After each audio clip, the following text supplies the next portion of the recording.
Good evening. I'm Kari Prestwood-Taylor. I'm one of the incoming co-chairs of the Leadership and Professional Development Committee. The mission of our committee is to encourage Crew Chicago members to converse and connect with the goal of developing capabilities as confident leaders, change agents, and fulfilled, effective professionals. This year, we focused on the theme of strategic leadership. We defined this as a group as the ability to think, act, and influence in ways that promote sustainable competitive advantage.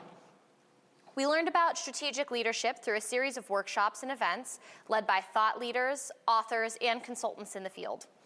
We conducted 6 workshops and special events and led a book group discussion around the themes of introducing strategic leadership, building your strategic competence, developing a strategic team, developing strategic confidence, and gender bias. The result of all of our work is on the Crew Chicago website under resources, and you can hear all of our podcasts from our events thanks to the hard work of Todd in the back and Olivia Worth.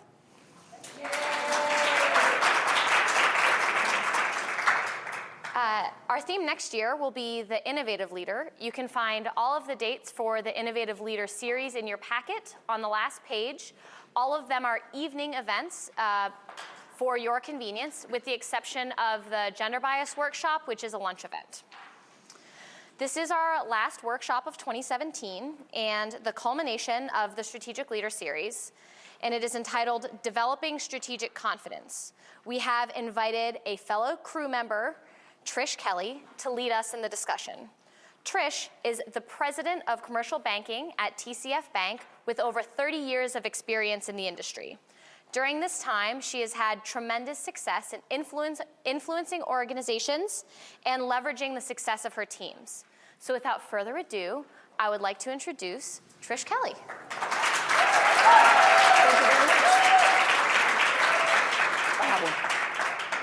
Thank you very much. If it's all right with everyone, I'd like to just roam around the room and talk to you. I've prepared some comments, which I'll also hold, but I'd like it to be a dialogue, if we could. I'm mic'd for the podcast as well. So tonight, we're going to talk about strategic leadership, and there's a concept of confidence weaved through my comments, and I did read the chapter of the book that we're focused on, and I have some comments to make about it, and then also some personal experiences that I'd like to share with you as we talk about it tonight. Fundamentally, I would like to address the concept of leadership versus management. There's managers and there's leaders, and they're vastly different from one another. So there's lots of words we can put to this. You know, I chose a few. Primarily being trust, influence, persuasion, culture, and confidence.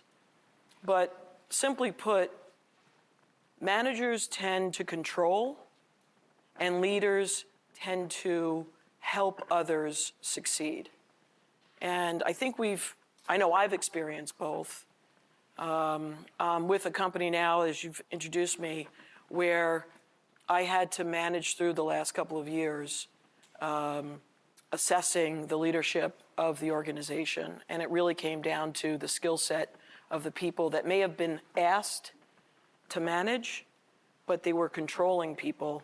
They weren't enticing people and helping them to be best at their skill base. So that's what I want you to think about as I go through some comments tonight. And of course, I have some friends that can speak firsthand, in both Diane and Michelle in the back, who I work with. So if there's something that, does she really like this, you could ask them.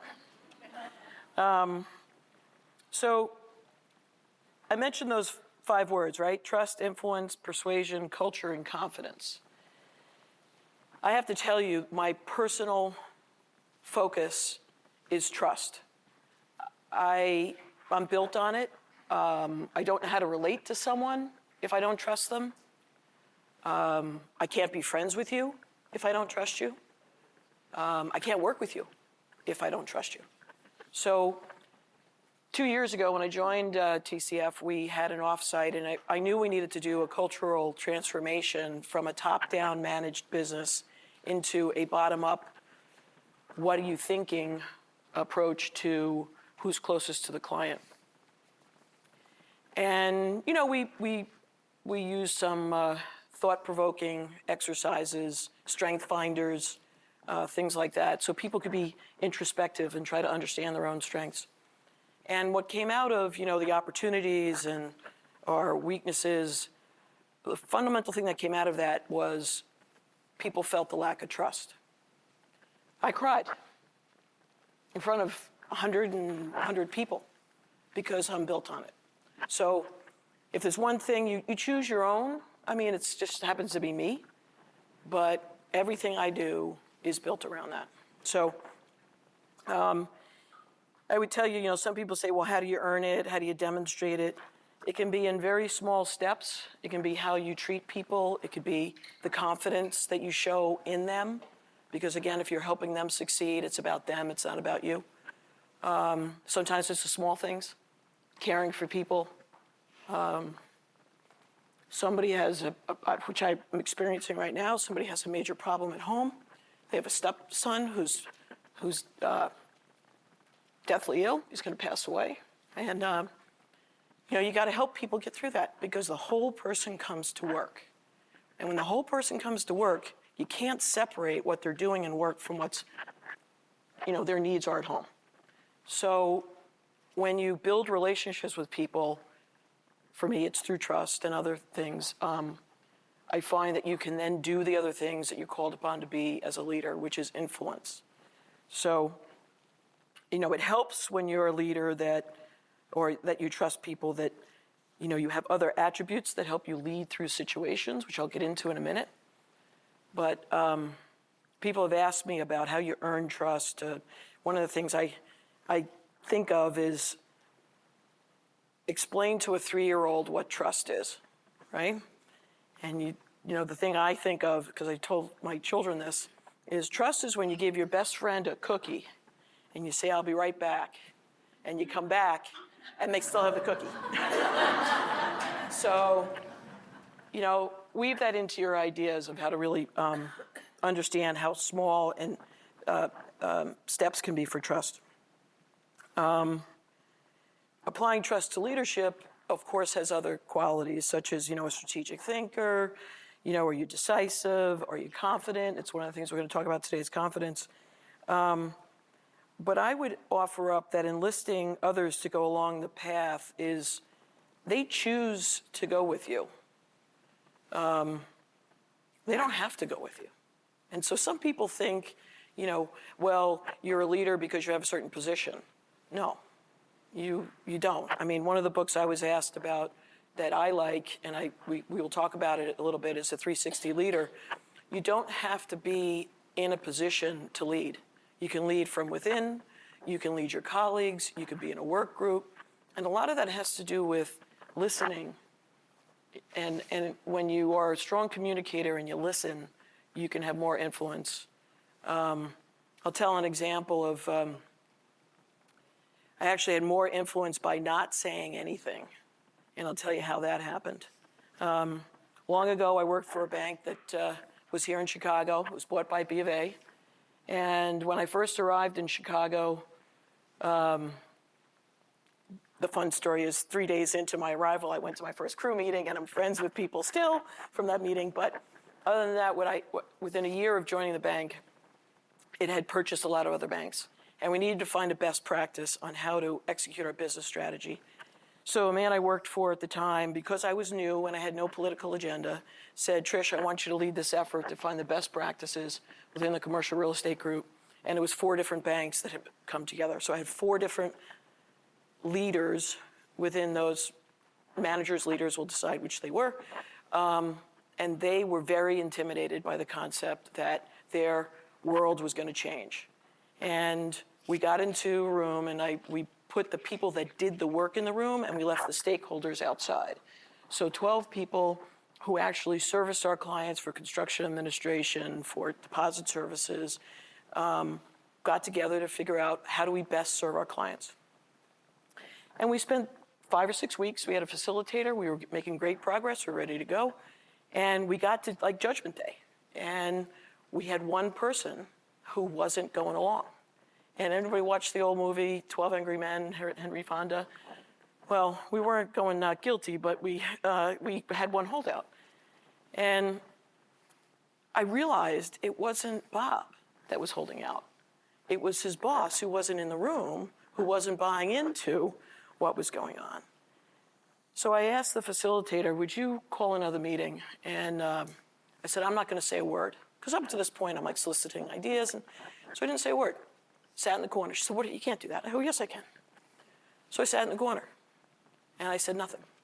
And what I realized by Bob's holdout and who he worked for was that they felt that someone else was directing what the outcome was. And by making it all about the 12 people, he could walk out of the room and say, this isn't Trish Kelly's agenda.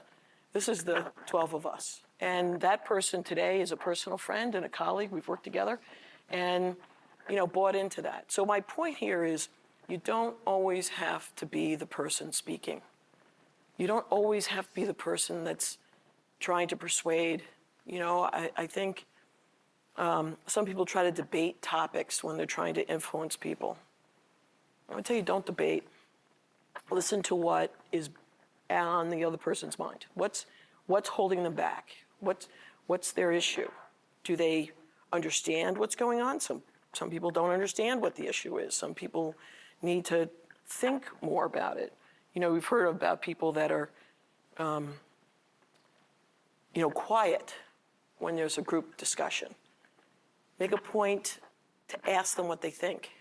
I always think and look at the people in a room when we're collecting information, and the person who's not speaking is the person I speak out, because that means they're listening really intently to everyone and they're digesting.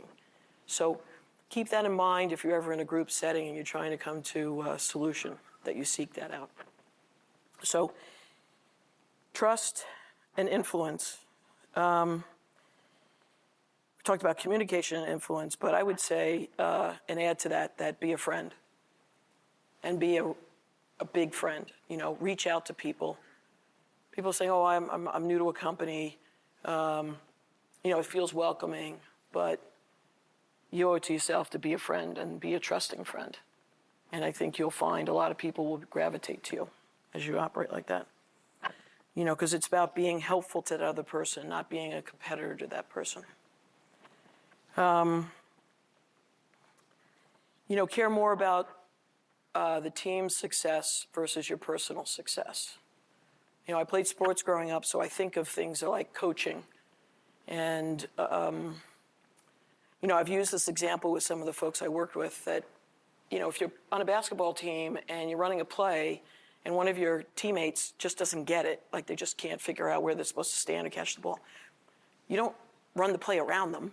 You take a moment and you go over to them and you say, let's do this differently, or what aren't you getting? And because it takes all 5 to win. So you got to apply that to business. People that you work with, you have that tough colleague that you just can't seem to crack. I would say you don't go around them. Really try to figure out what's going on. Why are they not including you? Show your vulnerability. Show the fact that you care and you want to know what's going on. So, communication is usually the heart of everything, but how you react to somebody else is crucial. And building relationships is going to make you successful in influencing others. And it's simply that. It's relationship. Persuasion was the other comment in the book, and I would tell you that, in my view, influence is more powerful than persuasion. So, how many in the room has ever been involved in changing something within their company? Okay, that's good. Have some succeeded and some flopped? How about succeeded? Not gone so well? Okay. We can cite lots of reasons why. I would just, rather than going, we could talk in this in a group session later, but a lot has to do with, you can do small things at work when you lead, groups and businesses and make changes and reorganizations and all that. But if you take the time to figure out who's a stakeholder, who's going to be impacted by the change you're going to make, put some planning and thinking around it, and then communicate it, you'll wind up with usually a better successful implementation of the change you want. Different styles of different leaders, but I would recommend that you solicit others' ideas first and share it with a group or people, and then if it's ultimately your decision, then decide. Just, people don't get caught up in indecision is one thing I would suggest, but please solicit. I think that's very helpful to solicit other people's points of view, because I think they buy into it ultimately if you bring them into the decision making. I'd also comment that culture, everyone feels like they've worked in companies that have an unhealthy culture versus a productive culture. I've been in 4 different major companies, and depends on what your style is, what you like. I love the company I'm with now, completely. It's entrepreneurial, it's inclusive, it's collaborative. So culture matters. Like if you don't like what you're doing, think about, is it the culture of the company that's affecting me, or is it my own work?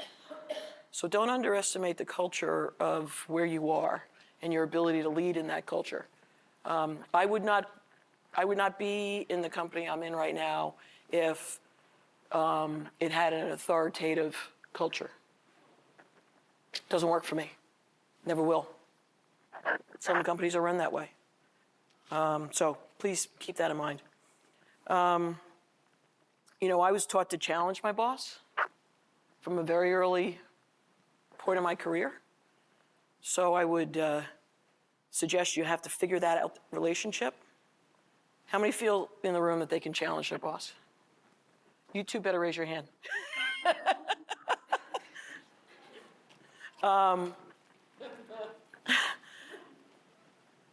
It's an interesting, I've watched the transition in people, and they're afraid if they can't challenge their boss. They're afraid that they might get in trouble. They're afraid that their idea might be shut down. You really please figure that out and figure out if that's a necessary attribute that you want. If you want to be heard, then I challenge your boss. I'll tell you a cute story about cultural differences. Now, if you work for a multinational company, does anyone work for a multinational company? Okay, well, maybe this may not directly apply, but I'll be quick. We had a global session where people from all over the world were coming together to understand how the U.S. operates in business, because the company liked the way the U.S. operated in business and how we interacted with each other. Now, that wasn't told to the audience, but it was evident with what I'm about to tell you. So we were a real estate team, real estate lenders, operators of lending, and we observed the HR group from the Netherlands. And then they in turn observed us. And we had some phantom thing to work on, like some facilitator. And we would finish each other's sentences or interrupt each other or just like get to the heart of matter. Oh, no, wait a minute, blah, blah, blah. Like just what I think is second nature. And then we observed our colleagues, and they were very proper. You had your chance to speak, and you had your chance to speak. And they were just talking at each other. They were not incorporating any thought ideas, any integration of what's going on. And as a leader, you have to do that. And so it was so evident, and we realized that, and we asked them afterwards, do you ever go out with each other? Like, do you ever socialize? And they're like, oh, no. I'm like, well, it shows. So the reason I mentioned that story is we are social beings, and in order to be empathetic and to be persuasive and influence people, they have to know you. People who you want to influence or you want to help get better, they have to really know you. And so social time out of the office, frankly, is a beneficial thing to do if you're so inclined.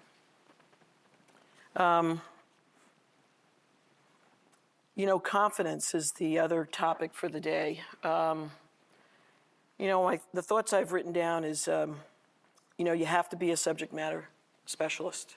You really have to know your stuff. I've worked with people that are managers and they don't know the job that their people are doing, and it shows. And therefore they're a manager controlling people instead of a leader who's helping them do their job better. So if you really know your stuff, then you are that person who can help somebody do a better job. And I then say, get comfortable being uncomfortable. I've had my moments like everybody, at an important meeting, either with, a CEO of a client or my own CEO in other lives. And, you go to have a glass of water and you want to make sure that, you have a firm hand. And I'd have a counterbalance. I would tap my toe so that I was perfectly calm. But inside, I might have been totally uncomfortable. So get comfortable being uncomfortable. I think then it makes it just go away and you don't really pay any mind to it. I would also say think of your personal brand. It falls into, your reputation, but think of who you are. Who do you want to be?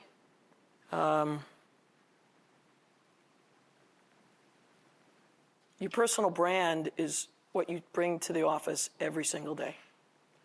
And if you work for a company that allows your personal brand to be their brand, then you're in a pretty cool place. And, I can tell you that's how I feel. So be in a place where you can be yourself.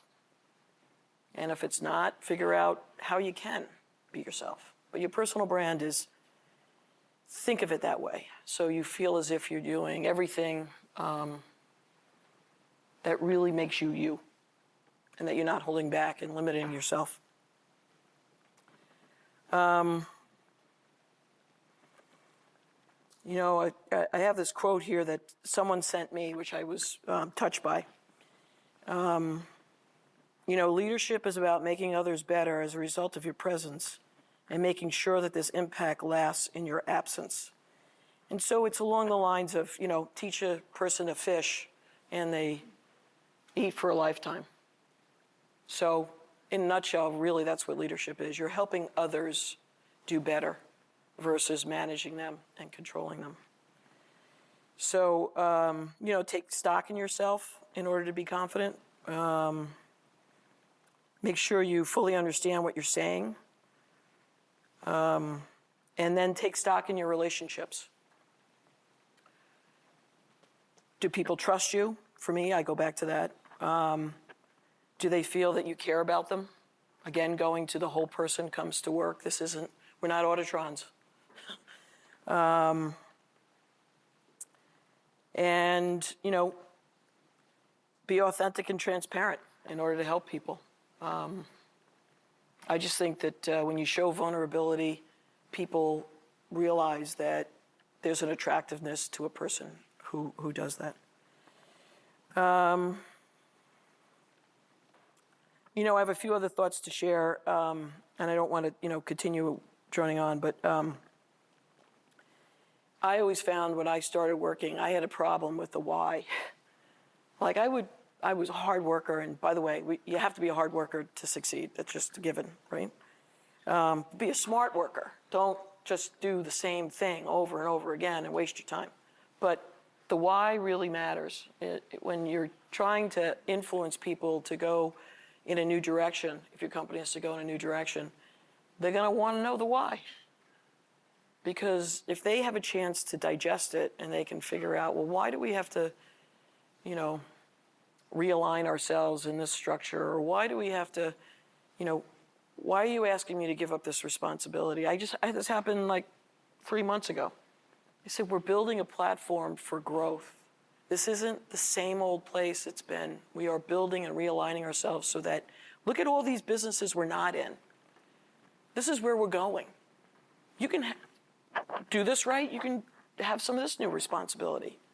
And so people sometimes get stuck in the current life they're in and the current level of responsibility, and they can't see the vision that you're trying to explain to them if you're in that type of position. So helping people through that is a big part of leadership. I would add social astuteness. We've been around sometimes incredibly intelligent folks, but they can't read you. They can't understand the body language. They can't understand if you're bored to tears or if you're, listening and paying attention. And, having a sense of humor is I find one of the most vital. I mean, you don't see it right now from me talking to you, but, I can't get through a day without laughing. I probably laugh and cry in every single day. And that's just who I am. But we work with some of the funniest people. I mean, and I'll get texts from people and I'll just break out laughing. And so having fun in what you do at work is the last thought I want to leave with you. Because if you don't enjoy your colleagues, the laughter, the camaraderie, and building the relationship with each other, then, in some respects, you're really not in the ideal workplace. So, and you can control that, and you can control the people around you. Directness with people, I think, is helpful if it's not going exactly the way you want. So that is my comments for the evening. I am a big supporter of this book, the 360 Leader. I've given the Reader's Digest version of this to the people I work with. You can get that online. We didn't feel apparently that we could give it out, but I do refer to it. It's only a few pages, so go online and if you like the Reader's Digest version. This is a highly recommended read if you don't read the whole book. It really speaks to helping people, and at the end of the day, that's what you are as a leader, is you're helping others succeed. So, thank you very much.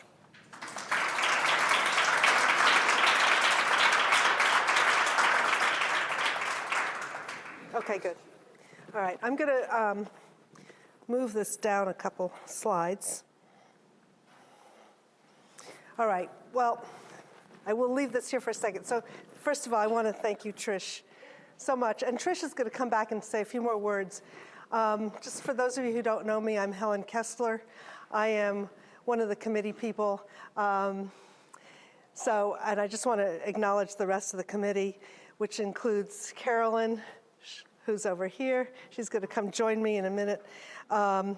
Stephanie, who is there, and Kari, and then, of course, Jeri Moore, who is somewhere there.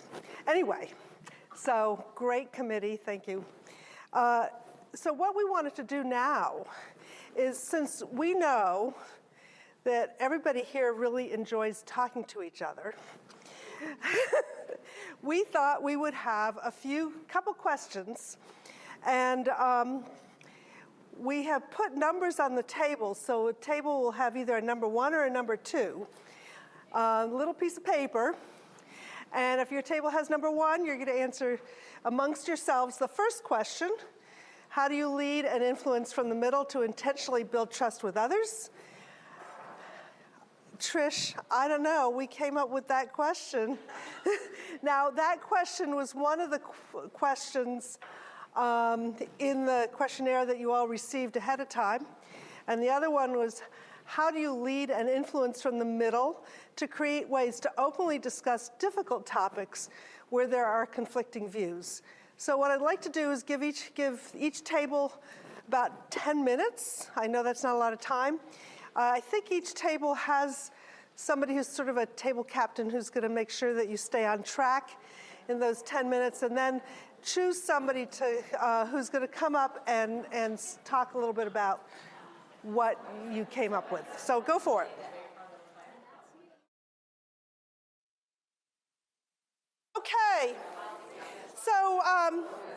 let us come together as a group again.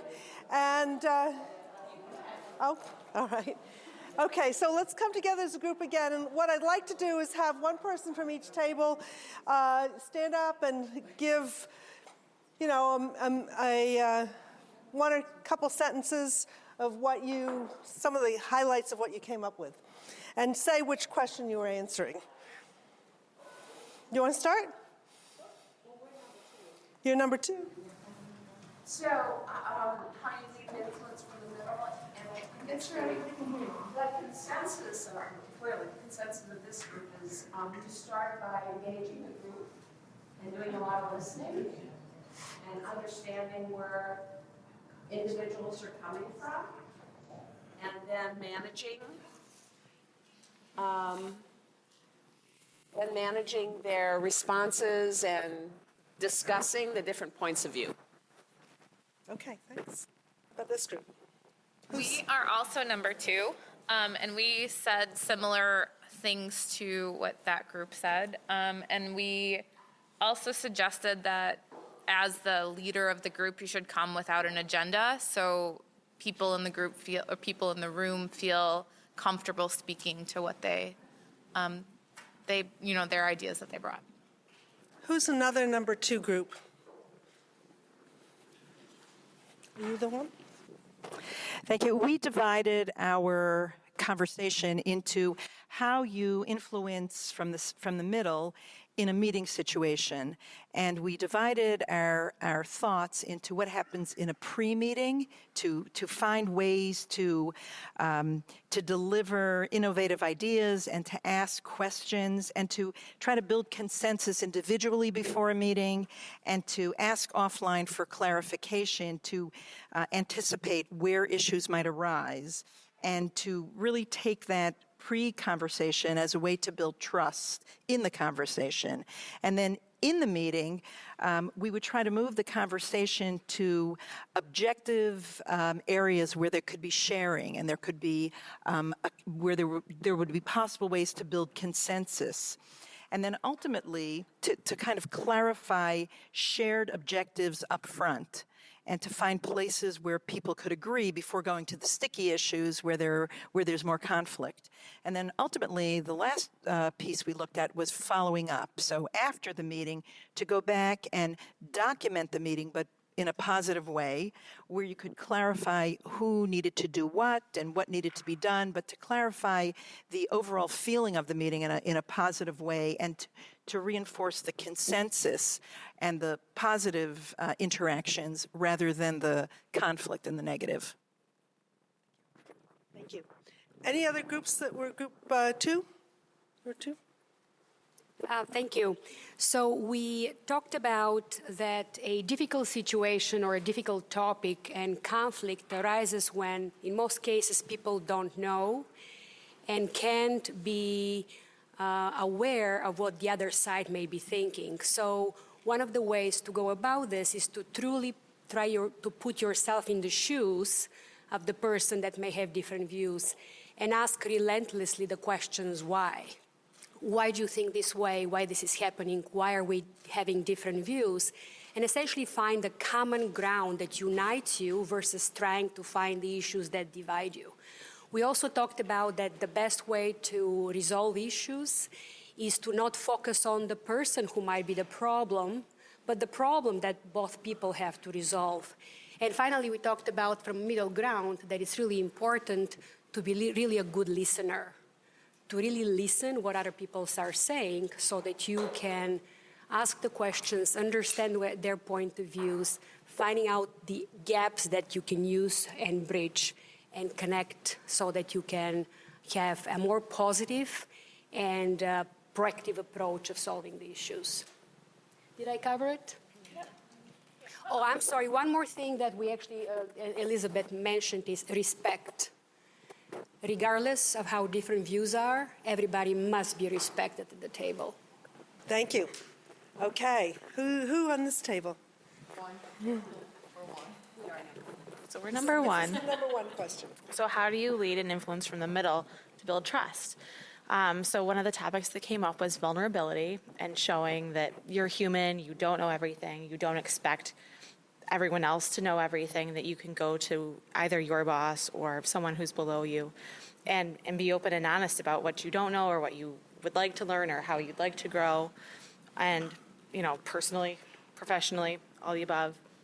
And then to communicate well and set expectations. So pretty much for, you know, someone you're working with, in order to trust them, you have to give them requirements of what they need to do, that it is that, so you can trust them. So both communication and vulnerability. Thank you.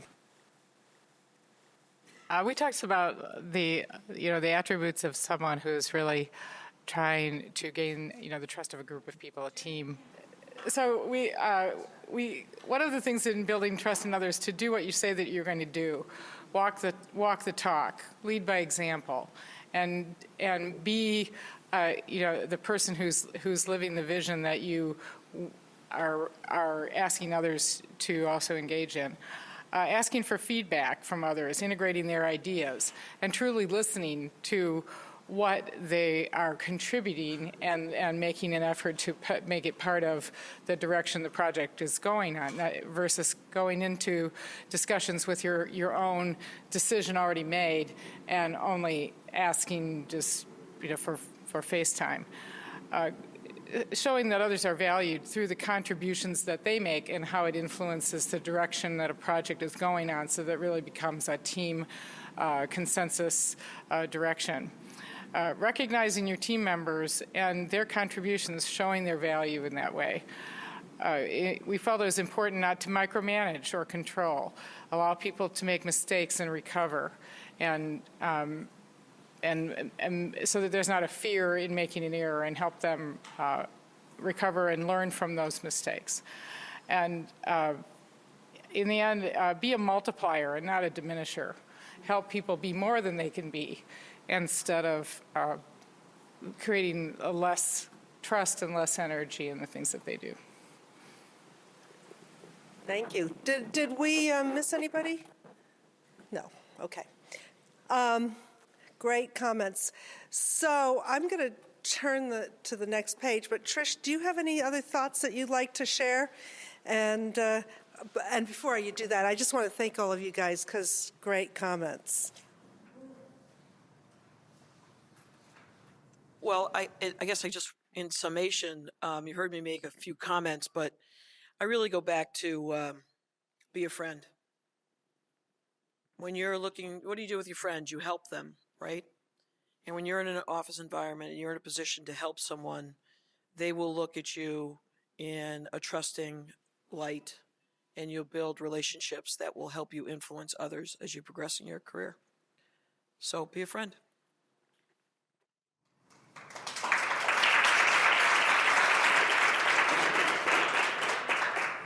Thank you again, Trish. And well, yes, there's one other thing I'd like to do. I put up on the board here, you all have it in your packet, next year's program on the Innovative Leader, and we hope that you all come join us next year for these sessions.